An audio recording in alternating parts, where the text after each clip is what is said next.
Alexandre, deixa eu voltar nessa questão do câncer que você estava falando. Eu separei mais cedo uma pergunta referente a uma criança que ela desencarnou com 3 anos de câncer.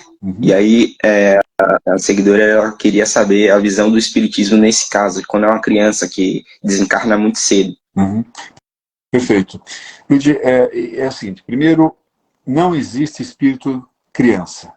Existe espírito, ponto. Que naquele momento viveu apenas 4 anos. Então, estava agindo Ótimo. como criança, né? Estava na infância do corpo. É a questão Né? do apego ao que a gente aprende em matéria. Isso. A hora que esse espírito da comunicação, ele pode ou não vir falar como criança. Pode falar, mamãe, aqui é fulaninho, queria uma balinha. Tem espírito que fala assim, porque quer. Porque não é um espírito criança. Não existe, aliás, na verdade, existem espíritos em começo de encarne, a gente pode falar disso daqui a pouco. Mas esse espírito é um espírito que já viveu talvez 428 encarnações. Ele é um espírito adulto, por assim dizer. Naquele momento estava restrito a um corpo de criança, portanto, agia como criança. Né? Isso é interessante, Luiz, de pensar nos criança prodígio, né? Os grandes músicos lá, como é que chama? Mozart, por exemplo, aos 4, 5 anos, compunha verdadeiras obras-primas. Como? Porque o espírito é um espírito velho. Está no corpo de criança, mas o espírito já viveu muito, já tem muita sabedoria. Né? E assim vários. Mas, enfim, essa criança que viveu apenas 4 anos é um espírito que, por alguma razão, precisava viver apenas 4 anos. Que razão é essa? Difícil saber. Dá para especular alguma coisa. Primeiro, o que o Espiritismo fala é que talvez ele tenha faltado viver um pedacinho só, ele voltou para viver esse pedacinho. Eu acho isso estranho.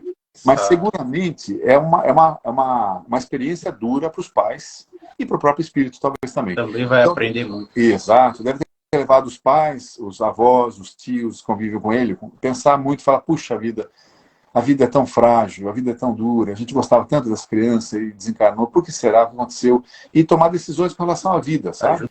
Qualquer Ajuda a trauma que nos ressignificar. Exato. Qualquer trauma que nos aconteça, Rafael, vale para ressignificar a vida. E às vezes a gente aproveita a oportunidade, às vezes não. Eu tenho um amigo que bebia muito, teve um problema seríssimo de saúde, ficou na UTI muito tempo. Depois que ele voltou, eu fui conversar, falei, bom, agora está na hora de parar de beber. Ele falou, não, por quê? Por que parar de beber? E continua bebendo. Então não é todo mundo que toma uma paulada que aprende a lição. Né? Se não aprendeu, vai tomar uma segunda, uma terceira, uma quarta, uma quinta.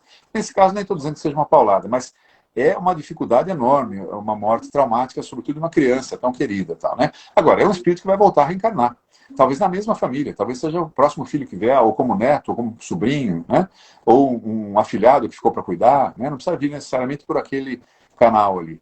Mas é seguramente uma experiência que deveria ser bem pensada e utilizada por todos que estão ali à volta.